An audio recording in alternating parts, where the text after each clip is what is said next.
নমস্কার, আমি স্বপ্না। দেশ এবং দেশের বাইরে যে যেখান থেকে ভিডিওটি দেখছেন আপনাদের সবাইকে অনেক অনেক শুভেচ্ছা। স্বপ্নাস ব্লগে সবার আমন্ত্রণ। নিত্যদিনের কাজকর্ম, রান্নাবান্না, খাওয়া দাওয়া এইসব নিয়ে নতুন একটি পর্ব সাজানোর প্রয়াস করছি। আশা করছি আপনাদের সবার ভালো লাগবে, তাই অনুরোধ রইল পর্বটি প্রথম থেকে শেষ পর্যন্ত দেখুন। গতকাল সন্ধ্যার সময় পুডিং বানিয়ে রিয়া ফ্রিজে রেখেছিল। তো এখন সকালবেলা ওর জন্য রুটি বানিয়েছি, রুটি খেয়েছে। ও বলছে, মা 2 পিস পুডিং খান। অল্প করেই চিনি দিয়েছে, তো একটু খেয়ে দেখি কেমন লাগছে। খুবই চমৎকার হয়েছে।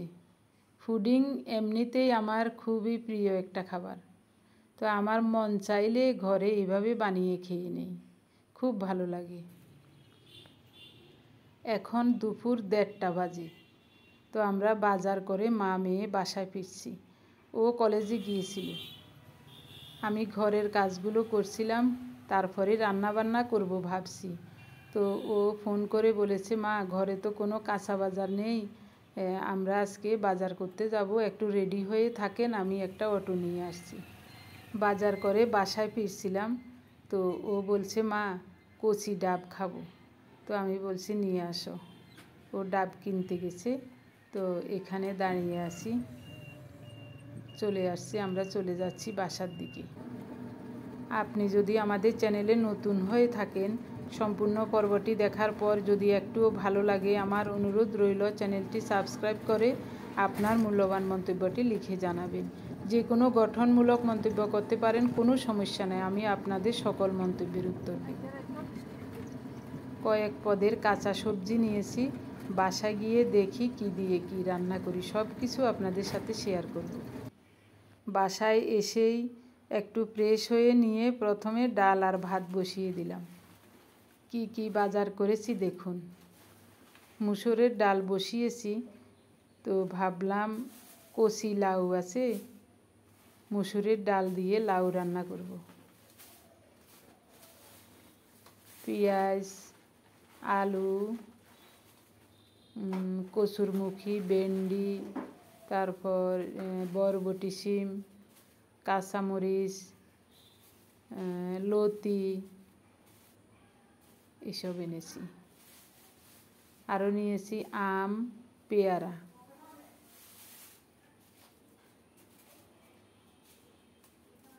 আরও কিছু কাজ ছিল, ওর কাজগুলিও সেরে নিল। এখন প্রায় 2টা বাজে। তো রিয়াকে বলেছি, তুমি ফ্রেশ হয়ে স্নান করে নাও, ভাত হয়ে যাচ্ছে, শুধু এক তরকারি রান্না করব। পেঁয়াজ, আলু এগুলো ঝুড়িতে রেখে দেব।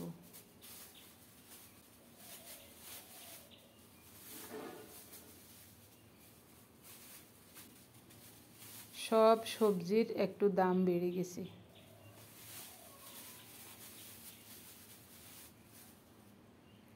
কচুরমুখির তরকারি খেতে খুব ভালো লাগে, তো এখানে 1.5 কেজি কচুরমুখী নিয়েছি।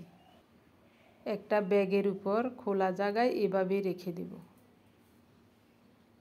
এগুলি ফ্রিজে রাখবো না। লতি, কচুরমুখী এগুলি বাইরে রাখবো। তো একটু জল টেনে থাকলে গলা চুলকানোর বা গলা ধরার কোনো চান্স থাকে না আর। লাউটা পরিষ্কার করে ধুয়ে নিয়েছি, জায়গাটাও মুছে নিয়েছি, পড়ে গেছে সমস্যা নাই, পরিষ্কার জায়গা। লাউটা একেবারেই কচি। এটা মাছ দিয়ে ঝোল রান্না করলে চমৎকার লাগবে। তো আজ তো মাছ রান্না করব না, মুসুরির ডাল দিয়ে রান্না করব। ডাল সিদ্ধ হয়ে গেছে, তো লাউটা তাড়াতাড়ি কাটতে হবে।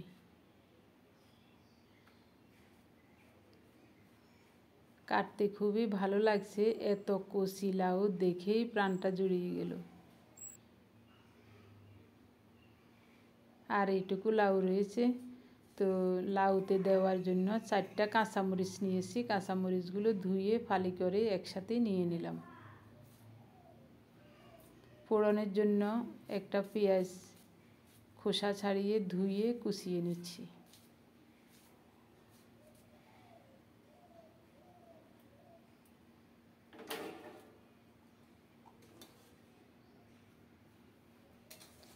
ডাল সিদ্ধ হয়ে গেছে। স্বাদ মতো লবণ, 1 চামচ হলুদ দিলাম। এখন কাঁচামরিচ আর লাউটা দিয়ে দিলাম।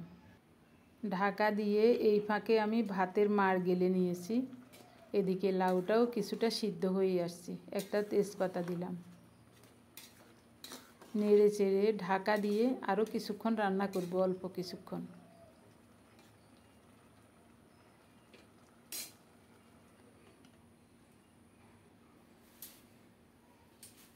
এই ফাঁকে আমি কাঁচামরিচগুলোর বোটা ছাড়িয়ে নিই। কাঁচামরিচের বোটা ছাড়িয়ে রাখলে মরিচ শুকিয়ে যাবে, পচবে না, খুব সুন্দর থাকে। কাঁচামরিচেরও অনেক দাম, 200 টাকা কেজি। তো এখানে 250 গ্রাম নিয়েছি। আমার মনে হয় অতিরিক্ত বৃষ্টির কারণে কাঁচামরিচের দাম বেশি। এখন এত বৃষ্টিতে মরিচ গাছ থাকবে না, মরে যাবে। লাউ তরকারিটা সুন্দর মতো সিদ্ধ হয়েছে, ফোড়ন দিব। 2টা শুকনো মরিচ দিলাম, একটু গোটা জিরা। এবার দেব কুচানো একটা পেঁয়াজ। নেড়ে চেড়ে পেঁয়াজটাকে একেবারে বাদামি করে ভেজে নেব। খুব সুন্দর মতো ফোড়নটা রেডি হয়ে গেছে। এখন লাউয়ের তরকারিটা দিয়ে দেব। কি সুন্দর একটা গ্রান বের হয়েছে।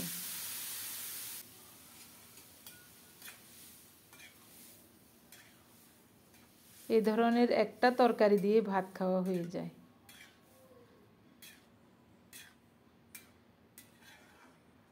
তরকারির ধোঁয়া দেখে বোঝা যাচ্ছে একটু লবণের প্রয়োজন, তো একটু লবণ দিয়েছি।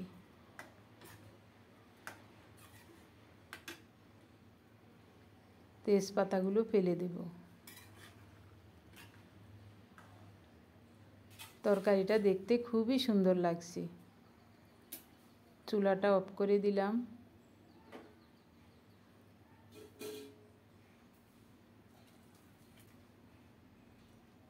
তরকারিটা ঢেলে নিয়ে আগে রিয়ার জন্য খাবারটা বেড়ে দেব।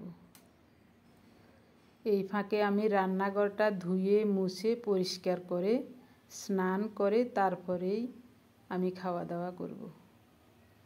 দেখতে কিন্তু খুব ভালো লাগছে তরকারিটা। অনেক সময় পার হয়ে গেছে, এখন বিকাল 4:30 বাজে। এখন আমি খেতে বসলাম। সকালবেলায় 2 পিস পুডিং খেয়েছি আর জল খেয়েছি, আর কিছুই খাইনি। মসুরের ডাল দিয়ে লাউ রান্না করলাম, খেয়ে দেখি কেমন হয়েছে।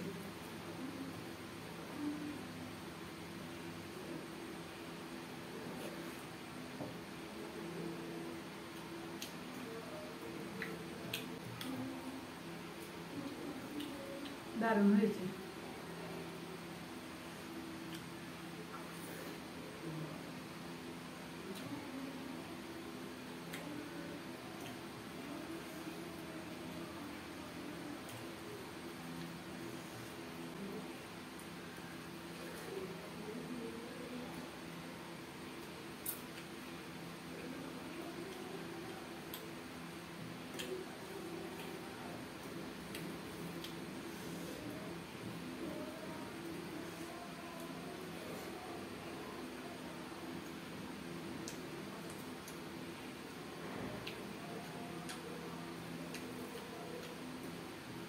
গতকালের তরকারি রয়ে গেছে, মাছের ডিম।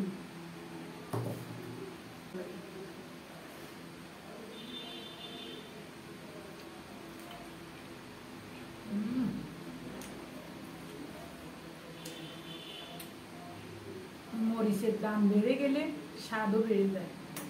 সুন্দর গ্রান আর ঝালও আছে।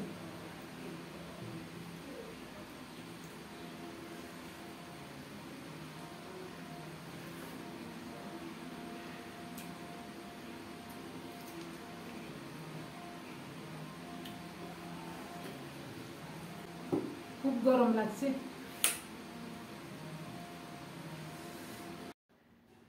স্নান করেই আসলাম কিছুক্ষণ আগে, তারপরেও খুবই গরম লাগছে। মনে হয় তাড়াহুড়ো করে কাজ করাতে। তো মাছের ডিম আমি নিয়েছি, ও মাছের ডিম খাবে না। তো আমি বলেছি তাহলে তুমি মাছের তরকারিটা খাও। ওখানে 2 পিস মাছ ছিল, ওকে দিয়ে দিয়েছি। ও বারবারে বলেছে আমাকে 1 পিস নিতে। আমি বলেছি না, তুমি খাও, আমার কাছে মাছ খেতে তেমন ভালো লাগে না। ডিমের তরকারিটা খুবই ভালো লাগছে। এখন সন্ধ্যা পার হয়ে রাত প্রায় 8টা বাজে। তো রিয়া বলছে মা একটা আম কাটেন আর একটা পেয়ারা কাটেন। ওরা বলছে এগুলো ফজলি আম। আসলেই সেটাই দেখা যাচ্ছে, মিষ্টি একটা ঘ্রাণ বের হয়েছে। আমার প্রিয় ভাই বোন বন্ধু স্বজন, আমি জানি আপনারা আমাদেরকে অনেক ভালোবাসেন। আমিও আপনাদেরকে অনেক ভালোবাসি, শ্রদ্ধা করি এবং সম্মান করি। সেই আবদার থেকে বলছি, আপনারা কে কোথায় বসে আমাদের ভিডিও দেখে কমেন্টস করছেন জানাবার অনুরোধ রইল। আমার কাছে এইসব জানতে খুবই ভালো লাগে। জীবনের এই পর্যায়ে এসে আপনাদের সান্নিধ্য পাবো, আপনাদের সাথে কমেন্টসের মাধ্যমে কথোপকথন হবে, এটা আমি আগে কোনো দিনও ভাবি নাই। এখন আমার খুবই আনন্দের দিন কাটে, আমার কাছে অনেক ভালো লাগে। এভাবে আপনাদের সবার সাথে কথোপকথনের মাধ্যমে অনেক দিন বাঁচতে চাই। কথা বলতে বলতে কাটাকুটি শেষ। এখন বলবো আমার প্রিয় মানুষগুলোর নাম। গতকালের ভিডিও দেখে প্রথমেই কমেন্টস করেছিলেন মল্লিকা ঘোষ শিলিগুড়ি থেকে, তারপর সুমন্তরা সেনাপতি, রানু বেগম ইতালি থেকে, মুনিরা সায়েদ ঢাকা থেকে, সুমিতা দে আসাম থেকে, মিনতি মার্মো উত্তর দিনাজপুর রায়গঞ্জ থেকে, বনানী ব্যানার্জি মুর্শিদাবাদ থেকে, সোমা দে কলকাতা বাঙ্গুর এভিনিউ থেকে, আলপনা দত্ত হর্ষ বসাক সোদপুর থেকে, মিনা সরকার, লিলি দাস, রাবেয়া বসরি ঢাকা থেকে, বাঙালি মেয়ের গল্প, কুণ্ডন সাহা কলকাতা যাদবপুর থেকে, লিপি কুকিং বুনিয়াদপুর থেকে। আপনাদের সবাইকে অজস্র অজস্র ধন্যবাদ, অভিনন্দন এবং কৃতজ্ঞতা জানিয়ে আজকের পর্বটি এখানেই শেষ করব। সবাই ভালো থাকুন, দেখা হবে আগামী